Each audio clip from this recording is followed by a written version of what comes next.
Hey, what's happening? Happy Tuesday. And before we get into the episode, real quick announcement. This will be the last episode that I upload on Instagram in full. If you're interested in full episodes, please feel free to subscribe to the Mzansi in 5 page on YouTube. I shall leave a link of that on my bio. But do not fret. I'll still be uploading short clips and highlights of episodes here on Instagram and TikTok because I'm nice like that.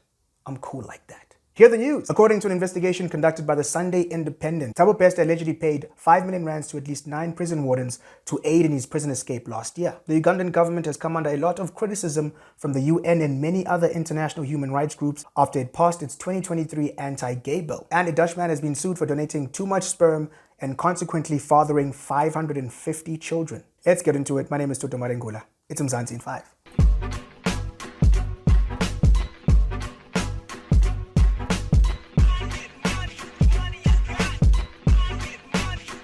Let's start off with Uganda, where its government has come under fire from the United Nations and other human rights groups for passing its 2023 anti-gay bill, which is essentially a revised version of an anti-homosexuality act that was struck down by the Ugandan High Court in 2014 for being unconstitutional. Along with this bill passing, the government also released a summary of penalties for individuals found guilty of engaging in any same-sex acts. This includes 3 years in prison for any child who exhibits any homosexual tendencies. You know, like how a 4-year-old boy who's unaware of their own body or biology might hump their teddy bear out of curiosity. And if that teddy bear happens to be a male teddy bear, that kid goes to prison for 3 years and comes out when he's 7 years old, just in time to start grade 1. 20 years in prison for anyone found guilty of recruiting children into homosexuality, because homosexuality is like a Herbalife pyramid scheme where you get more money and points for how many people you get to sign up. Plus, like for the Ugandan government, in the developed world, we call any act of recruiting children for any sexual exploitation pedophilia. And people spend their life in prison for that. Not just 20 years, but to each his own. And 14 years in prison for people or persons found guilty of attempted homosexuality, which is different from successful homosexuality. You see, attempted homosexuality is when you just try your luck. Tell your friend, hey man, it's not gay if I suck your and then he snitches to the cops. The scariest penalty out of all of these is the death penalty for persons found guilty of aggravated homosexuality. Now, I don't know what that means, but I can only surmise that it's the act of growing your hair out, dyeing it blonde like a Super Saiyan, and while engaging in coitus with your partner, screaming, I'm gay!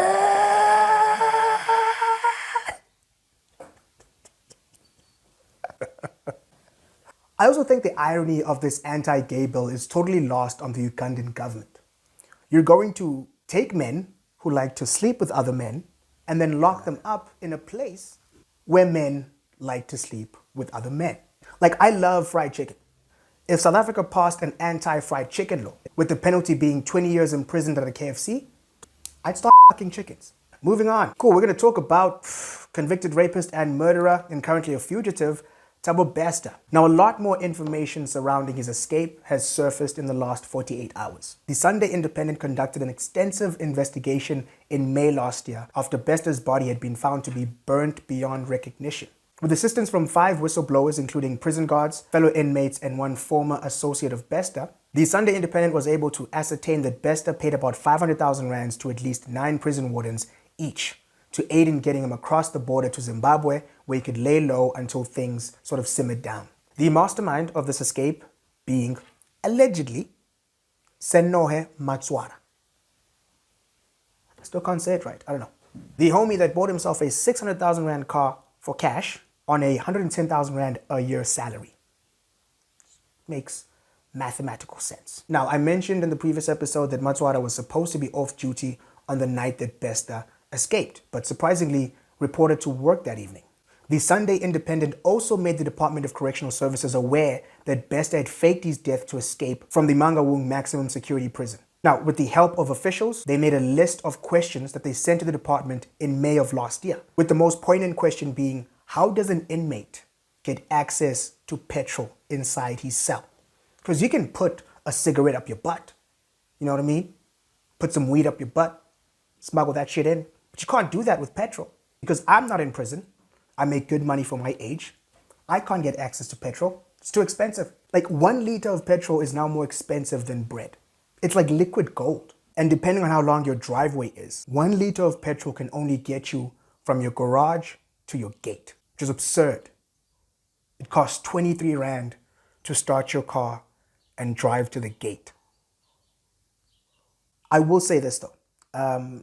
It's infuriating to think that the Sunday Independent informed the Department of Correctional Services about Besta's escape only 2 weeks after it happened. And we've had to wait 10 months as the public to find out. To find out that a convicted murderer, a convicted rapist, is walking among us in the most populous city in Africa. And for all the talk of ending femicide and gender-based violence in the country, the Justice Department sure does show a lot of leniency for accomplices to these crimes. Because according to whistleblowers, although the names of Besta's co-conspirators has not been made public, the DCS is aware of who they are. I mean, I've been talking about one of them, allegedly, for 2 episodes in a row. And what does that mean for the value of a life in this country? A 26-year-old woman who had her entire life ahead of her was murdered for no logical reason. Thabo Besta is a murderer is going to murder. But these corrupt prison wardens don't deserve to be walking free and living lavish lifestyles, while Nomfundo Tyulu's mother and family mourn and lament what could have been. She would have been 38 this year. Maybe married, maybe with kids, maybe traveling the world and single. We don't know. And her mother will never get the benefit of knowing that because Thabo Besta took that from her. And 9 police officers allegedly assisted in getting him out of prison. And firing someone for committing a crime is not justice. Prison time is justice. Moving on. And finally, a 41-year-old Dutch man has been sued for donating too much sperm, which resulted in him fathering 550 children. The man, who is a musician known as Jonathan M., is being sued by the mother of one of his children, and she's asking Dutch authorities to prevent him from ever donating again. This is because under Dutch medical guidelines, a donor can only father 25 children to avoid possible incest and psychological problems. However, to circumvent this law, Jonathan is donated to at least 13 different clinics in Netherlands and around the world. I feel like I wouldn't care about this as much if this guy didn't look like that. He might single-handedly reverse human evolution. Now, apparently he's currently residing in Kenya and giving Nick Cannon the wrong ideas. And I have to give it up for this jerk-off. He really beat the system.